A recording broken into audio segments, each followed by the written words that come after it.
નમસ્કાર મિત્રો, અત્યારે હાલ જ એક ગુજરાત હાઈકોર્ટ તરફથી જાણવા જેવા સમાચાર પ્રાપ્ત થઈ રહ્યા છે. એ મુજબ જે છૂટાછેડામાં 6 મહિનાનો વેવિંગ પીરિયડ હતો એ ઓફિશિયલ રીતે એવું કહી શકાય એને કે હવે એ નેસેસરી નથી. Depend on case and depend on circumstances, A necessary નથી. હવે એનું વિગતવાર ઇન્ફોર્મેશન શું છે, એનું ડિટેલ કોઈ નવો પરિપત્ર ઓફિશિયલ રીતે કોઈ જ્યારે બહાર પડશે ત્યારે એને અનુસંધાનમાં હું કહીશ.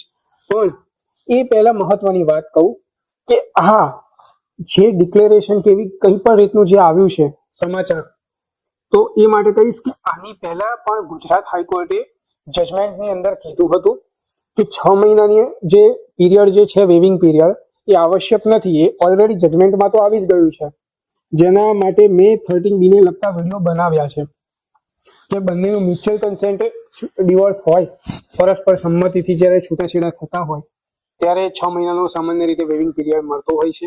પણ ઘણા જજમેન્ટને ધ્યાનમાં લઈને, ભૂતકાળના એવા જજમેન્ટ જે છે એને ધ્યાનમાં લઈને એ તમારું વેવિંગ પીરિયડ જે છે એ બચી જાય છે અને તમને શક્ય એટલું વહેલું જજમેન્ટ પણ મળી જાય છે.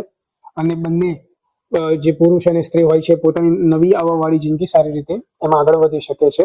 હવે મહત્વની વાત મિત્રો એ છે કે ઘણા આ રીતે વિડીયો જે મારો જોવે છે પણ એને કંઈક અલગ મંતવ્યથી લઈ લે છે, અલગ એક એનો અર્થઘટન કરી નાખે છે કે છૂટાછેડા 6 મહિનામાં થઈ જ જાય કે હવે અઠવાડિયા કે 10 દિવસમાં થઈ જાય. તો એવું નથી. ક્યાંક આવી કોઈક ઇન્ફોર્મેશનની તકનો લાભ લઈને કોઈ તમને નોટરી ઉપરના છૂટાછેડા કરાવીને તમને સંતોષ ના આપી દે, એનું ખાસ ધ્યાન રાખજો. અહીંયા વાત થઈ છે વેવિંગ પીરિયડની, નોટરી પરના કોઈ પણ પ્રકારના છૂટાછેડા નહીં મિત્રો. જેથી સતર્ક રહેજો, સાવધાન રહેજો એ વાત ઉપર કે તમારે ઓફિશિયલ કોર્ટની રાહે જ ચાલવાનું છે. અને કોર્ટનું ડિક્રી સર્ટિફિકેટ જે આવે 13B મુજબનું એ તો તમારે લેવું રહેશે જ. અગર પરસ્પર કન્સેન્ટથી હશે બંનેના તો એ પ્રમાણે, એક બાજુથી હશે તો એ પ્રમાણે, પણ તમારે કોર્ટ રાહે જઈને જે કરવાનું છે, ખાલી એક નોટરી ઉપર કોઈ લખી આપે અને લખાણ કરાવી દે તો એ તમારા છૂટાછેડા ગણાતા નથી હોતા. તો આશા રાખું છું આ વિડીયો તમને ખૂબ જ કામ લાગે અને જે આવવાવાળી જે નવી માહિતી છે એ કંઈક સારા સમાચાર સાથે હોય અને એ કોઈક નવા સારા સમાચાર હું તમને આપું અને તમારા માટે ખૂબ જ અત્યંત કામના હોય અને કામ લાગે એવી હું આશા રાખું છું.